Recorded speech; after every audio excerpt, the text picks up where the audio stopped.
What's up creatives, Seb here. In today's video, we're covering 5 things every editor needs to know. So if you're a complete beginner, then this video is really gonna help you out. And if you're an advanced editor, then I do hope you use some of these tips already. But if not, then this is also gonna help you out. Now, I do wanna make use of the comment section in this video. So if you have any other tips that you think people should know about, then be sure to leave them down below so we can just help everyone out in this video. So the first point is gonna be all about your computer itself, as well as the editing software you're using, and making sure that you are actually using the correct settings for 1, your computer, and 2, your editing software. So I have actually created a dedicated video all about this if you're a Premiere Pro editor, on how you can optimize your computer as well as the software itself.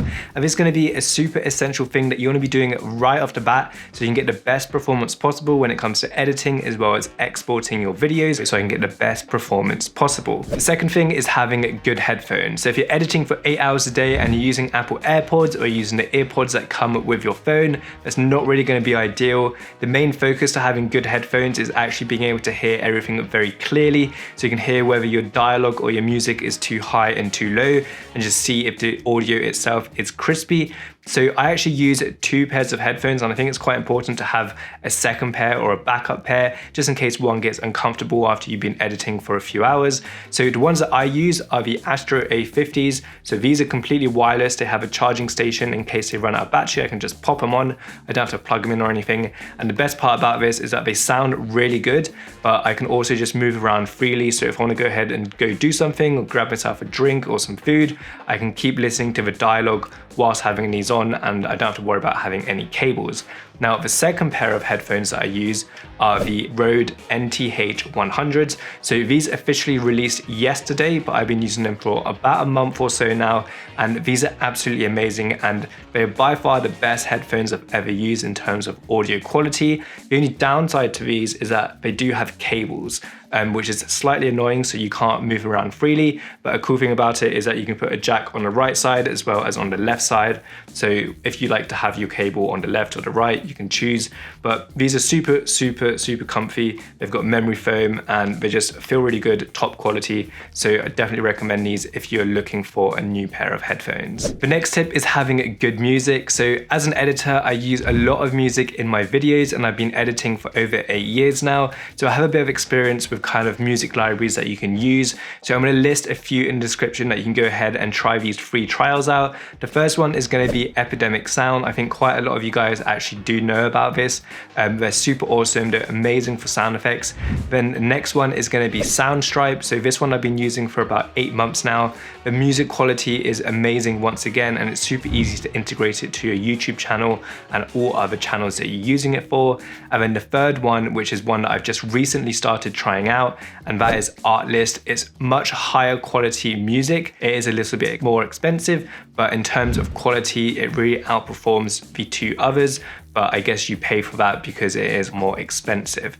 So if you do want to check those out, I'm going to leave the free trials to those in the description down below, so you can go ahead and try those out. So the last 2 tips are focusing around file management as well as utilizing shortcuts and presets. So what we're going to do is head over to the editing desk so I can go ahead and show you that on the computer. So welcome back to the editing desk. If you've gotten this far already, then don't forget to smash the like button and subscribe if you haven't already. So coming on with the next tip is all about file organization. So whenever I create a new video, here you can see we've got my YouTube folder. So I'll create a new video. So things every editor needs to know. This is this video that we're editing right now. You can see I've got 4 main folders. We've got B-roll, footage, music, and then PR, which stands for Premiere Pro. So whenever I'm using After Effects or Premiere Pro, I'll create a separate folder just for that, because as you know, Premiere Pro likes to create its own added folders, so autosave, video previews, and templates. So I kind of have it as a bin folder, so then Premiere Pro can put all of its files that it needs to put inside of here instead of having it in my root folder right here for the video. So I do the exact same thing for TikTok. You can see here I've got all of my categories. We've got brand deals, photo editing, photography, video tips. And we click on that, you can see it's got their own separate folders, and inside of there, they have their own dedicated folders for the footage and Premiere Pro and all of that sort of stuff. Another cool thing I like to have if you're an editor and you use assets on a regular basis is the editing pack as well as the FX pack. So these are all of my sound effects which I've downloaded throughout the years. So I have easy access to them and they're always in a single folder. And then we also have the editing pack, which has a bunch of different editing packs.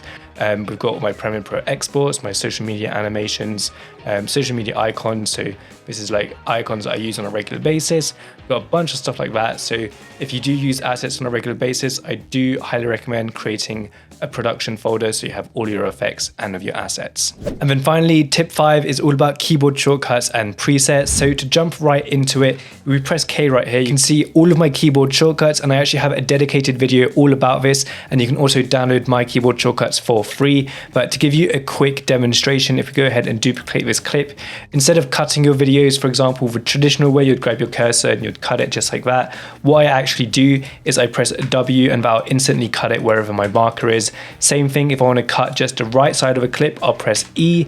Another one, if I want to cut the left side of a clip, I'll press Q, just like that, and you can see it literally instantly edits for me.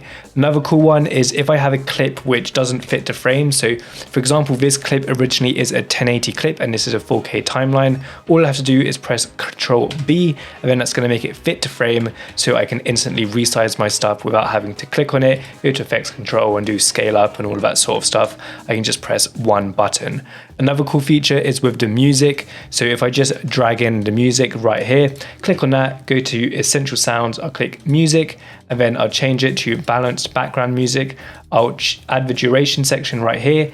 And then if I go to the ripple section, go to Remix Tool, I can now trim and make my music much longer, and it automatically edits this for me, so I don't have to go into Adobe Audition. So this is a brand new feature which has just come out with Adobe Premiere Pro 2020. Another really cool one is the presets. So if we go to presets, remove this, and then go to Seb's LUT, drag that on here, you can see it's instantly added a color correction as well as my grades to it. So if it's just a preset, I just have to amend it ever so slightly, for example, just to highlights, and now I've got perfect looking footage in a matter of seconds.